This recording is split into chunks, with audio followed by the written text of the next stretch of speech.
কি আশ্চর্যের বিষয় দেখুন, কাগজ যা কথা বলে, কত সুখের, কত দুঃখের, কত জানা অজানা সুরে সে বয়ে যায়, দেখায় সমাজের নিজের প্রতিচ্ছবি, পরিচয় করায় সত্যের সাথে, তা যেমনই হোক।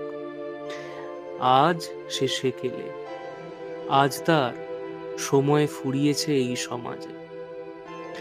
সময়ের এই বিশাল যাত্রায় আজ তার মূল্য ফুরিয়েছে, কি বলুন?